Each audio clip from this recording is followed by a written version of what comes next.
आदाब, नमस्कार। The red mic में आपका स्वागत है।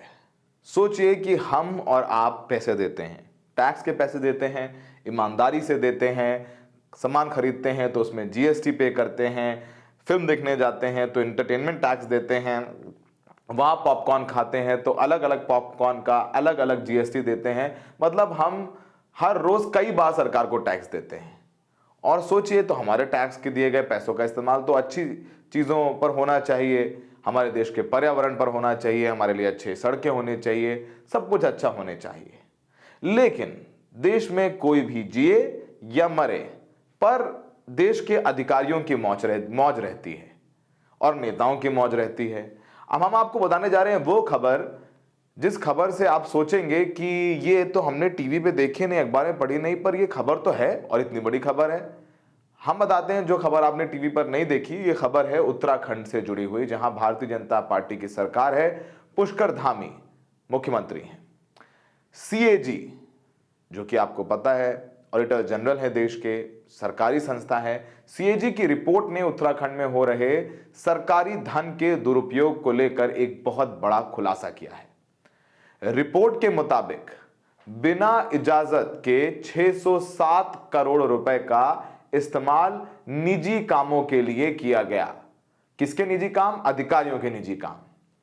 सीएजी रिपोर्ट में पाया गया कि उत्तराखंड में बड़े पैमाने पर वित्तीय गड़बड़ियां पाई गई हैं, जिसमें नियमों के उल्लंघन के अलावा आईफोन, आईपैड, लैपटॉप और ऑफिस में सजावट की वस्तुओं को खरीदने के लिए वन संरक्षण यानी जंगलों को बचाने के लिए मिले पैसों का इस्तेमाल किया गया। यानी जो सरकार ने पैसा रखा कि भाई इससे जंगल बचाना है, पेड़ लगने हैं, अच्छे अच्छे जानवरों के लिए, अच्छे पारिस्थितिकी देने के लिए, मेहनत करने के लिए, ये जंगल बचाना है, उत्तराखंड को बचाना है, पर्यावरण बचाना है, उसके लिए पैसे दिए गए। लेकिन सरकारी अधिकारियों ने क्या किया? आईफोन खरीद लिए, आईपैड खरीद लिए, लैपटॉप खरीद लिए, फ्रिज खरीद लिया, टीवी खरीद लिया, ऑफिस को सजा सवार लिया और इसके बिल लगाए हैं। और ये ऑडिट में पता चला है। सोचिए, भारत के नियंत्रक और महालेखा परीक्षक, जिसे सीएजी कहते हैं, कि 2021-22 की रिपोर्ट से पता चलता है कि वन स्वास्थ्य विभाग, श्रमिक कल्याण बोर्ड ने योजना और अनुमति के बिना सरकारी धन का इस्तेमाल किया। बिना इजाजत के 607 करोड़ रुपए खर्च किए गए। तो इसे क्या 607 करोड़ रुपए का घोटाला नहीं कहा जाना चाहिए? कहा जाना चाहिए ना। आपको बताते हैं कि शुक्रवार को बजट सत्र के दौरान उत्तराखंड विधानसभा में पेश की गई रिपोर्ट में कहा गया कि श्रमिक कल्याण बोर्ड ने 2017 और 2021 के बीच सरकार की अनुमति के बिना 607 करोड़ रुपए खर्च किए। रिपोर्ट में कहा गया कि वन भूमि के हस्तांतरण के नियमों का उल्लंघन किया गया। जांच में पाया गया कि कॉम्पनसेशन वन रोपण निधि प्रबंधन योजना प्राधिकरण, जिसे CAMPA, जिसे कैंपा कहा जाता है, यह वन भूमि के नुकसान की भरपाई के लिए काम करता है। उससे लगभग 14 करोड़ की धनराशि दूसरे कामों के लिए भेज दी गई।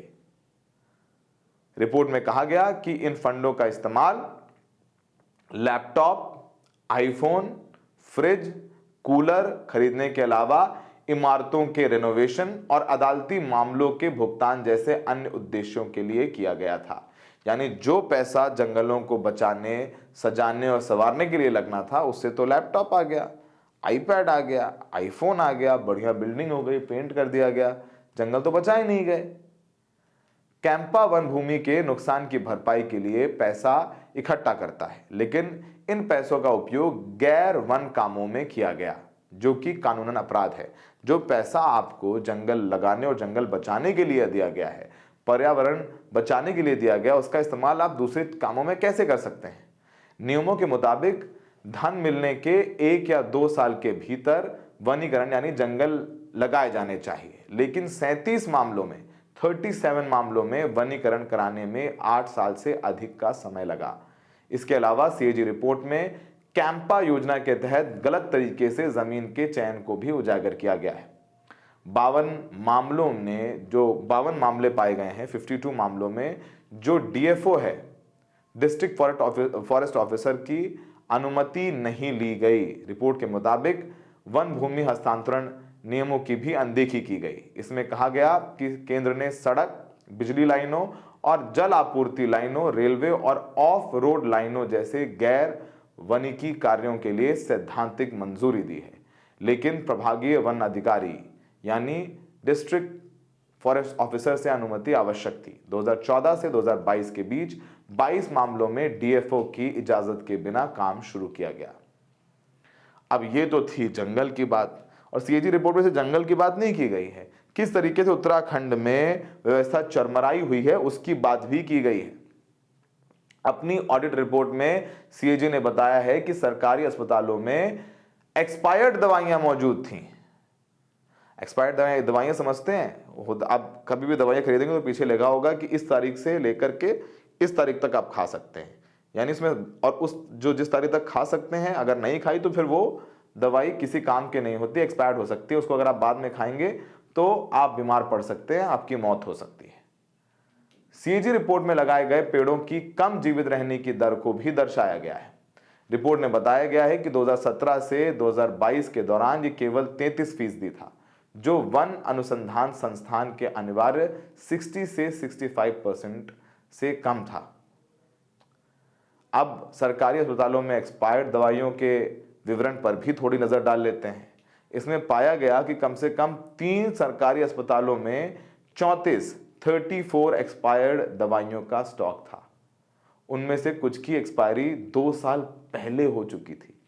तो सरकारी अस्पताल में तो गरीब आएगा दवाई लेने, क्या उसको एक्सपायर्ड दवाई दी जा रही थी? और ये हम नहीं कह रहे हैं, सीएजी कह रहा है। सुपर स्पेशलिटी डॉक्टर की कमी पर भी सीएजी ने प्रकाश डाला है। सीएजी ने उत्तराखंड में सुपर स्पेशलिटी डॉक्टरों की कमी को देखते हुए नए नियमों की आवश्यकता पर भी प्रकाश डाला। रिपोर्ट में कहा गया है कि पहाड़ी इलाकों में विशेषज्ञ डॉक्टरों के कम से कम 70% पद और मैदानी इलाकों में 50% ऐसे पद खाली हैं, यानी 70% पद ही खाली है। सरकार भर्ती नहीं कर रही है, लोग तैयार हैं, भर्ती नहीं निकाल रही है सरकार। डॉक्टर तैयार है कि भाई हम सर्व करेंगे जाकर के, लेकिन भर्ती नहीं निकाली जा रही है, पद खाली पड़े हैं। रिपोर्ट में कहा गया कि 250 डॉक्टरों को लॉकडाउन का उल्लंघन करने के बावजूद पद पर बने रहने की अनुमति दी गई। इस रिपोर्ट को लेकर राजनीतिक विवाद भी अब शुरू हो गया है। कांग्रेस ने सरकार पर सार्वजनिक धन की बर्बादी का आरोप लगाया, जबकि उत्तराखंड के वन मंत्री सुबोध उनियाल से कहा गया कि उन्होंने अपने विभाग से जुड़े मामलों की जांच के आदेश क्यों नहीं दिए। अब उन्होंने जांच के आदेश दे दिए हैं। कागजों में ही 20 हेक्टेयर पर वनीकरण कर दिया गया। कैग की रिपोर्ट के मुताबिक संयुक्त भौतिकी निरीक्षण में पाया गया कि 5 वन प्रभागों में अधिकारियों ने 43.95% हेक्टेयर वनीकरण दिखाया, लेकिन धरातल पर फिर सुन लीजिए कि कागज में दिखा गया है कि हमने 43.95 हेक्टेयर पर जंगल लगा दिए हैं, वन लगा दिए हैं, लेकिन जमीन पर पाया गया सिर्फ 23.82%। यानी यहां भी घोटाला, 20 हेक्टेयर का घोटाला कर दिया गया, उसका पैसा कहां गया? यानी कुल मिलाकर अधिकारियों ने जंगल बचाने के पैसों से अपनी जेबें भर ली। सोचिए, अगर उत्तराखंड में बीजेपी की जगह कांग्रेस की सरकार होती तो अब तक टीवी मीडिया मुख्यमंत्री से इस्तीफा मांग रही होती। पर यह खबर तो किसी न्यूज चैनल की सुर्खियां तो छोड़ दें, किसी अखबार के अंदर के पन्ने तक भी नहीं पहुंची है। हमारे एक सहयोगी हैं, उत्तराखंड में इंडिपेंडेंट जर्नलिस्ट है, बहुत मेहनत करते हैं, रॉबिन चौहान नाम है। वो बता रहे हैं इस पूरे मामले को कि कैसे जमीन पर इस मामले को दबाया जा रहा है और सन्नाटा इस मामले के बारे में। सुनिए उनको। उत्तराखंड के बजट सत्र के दौरान सीएजी की रिपोर्ट टेबल की गई है, जिसमें कई गंभीर आरोप, अनियमितताओं के आरोप वो लगाए गए हैं सरकार सीएजी की तरफ से।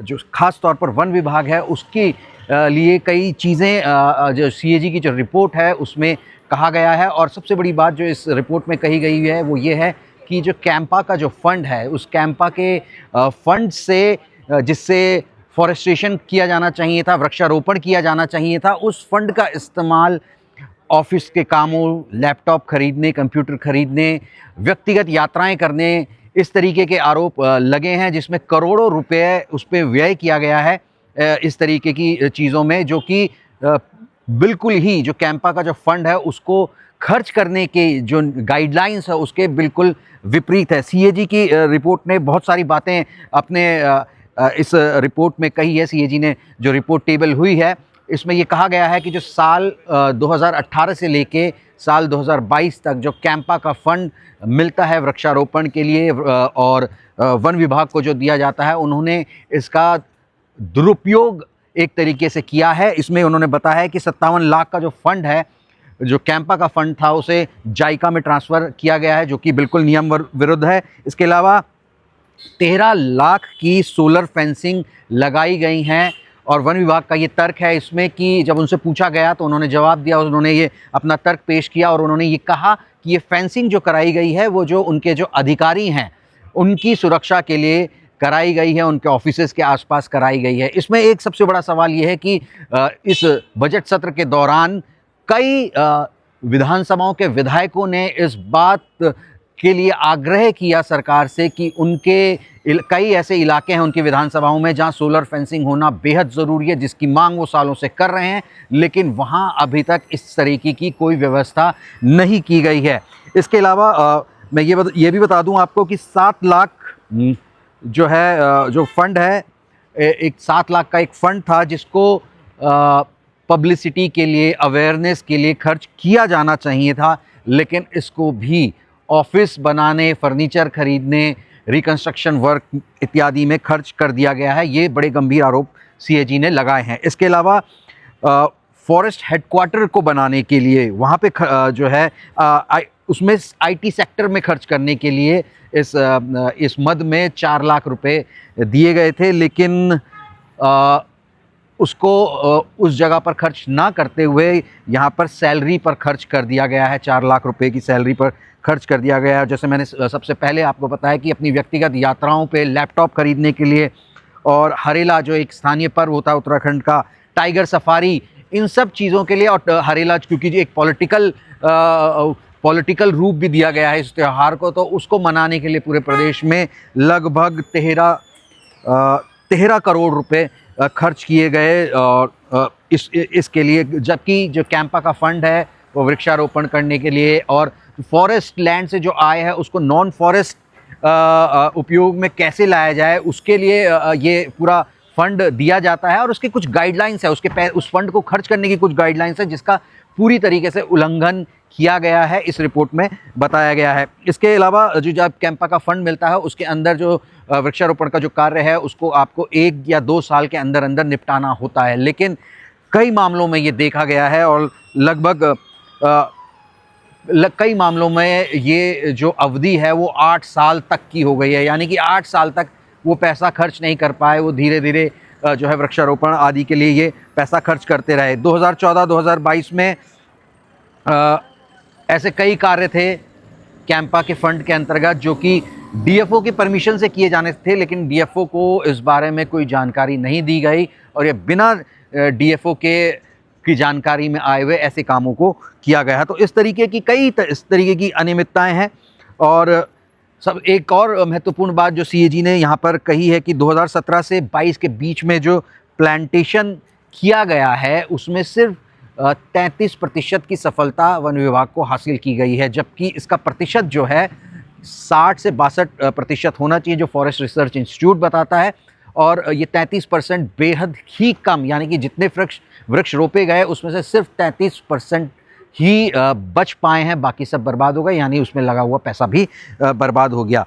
और एक और बात जो कही है कि जो प्लांटेशन की गई जिस ज़मीन पर, वो ज़मीन ही गलत चयनित की गई, जिसकी वजह से रिज़ल्ट इस तरीके के रहे हैं। तो फॉरेस्ट बहुत इंपॉर्टेंट है उत्तराखंड के लिहाज से। कहा जाता है 60 to 65% जो है फॉरेस्ट कवर है। उत्तराखंड में कई तरीके के रिस्ट्रिक्शन आम लोगों पर फॉरेस्ट की वजह से यहाँ पर रहते हैं। एक बड़ा फंड यहाँ पे फॉरेस्ट के लिए आता है, चाहे वो फॉरेस्ट फायर हो, वृक्षारोपण हो, उस तरीके की चीज़ों के लिए यहाँ आता है। ऐसे ही कैंपा फंड है, ये फंड चलाया जा रहा है और इसमें बहुत बड़ी अनियमितताएँ सीएजी ने पाई है। लेकिन सबसे बड़ी बात यह है कि इसको लेके उस तरीके का हो हल्ला सदन के अंदर नहीं हुआ जिस तरीके का होना चाहिए था। जो विपक्षी दल कांग्रेस है उसने भी बहुत ज़्यादा इस पर जोर नहीं दिया। एक विधायक जो हैं काजी निज़ामुद्दीन, उन्होंने इस पे कुछ टिप्पणियां की, लेकिन उसके अलावा सदन में इस मामले पर पूरी तरीके से सन्नाटा बना रहा।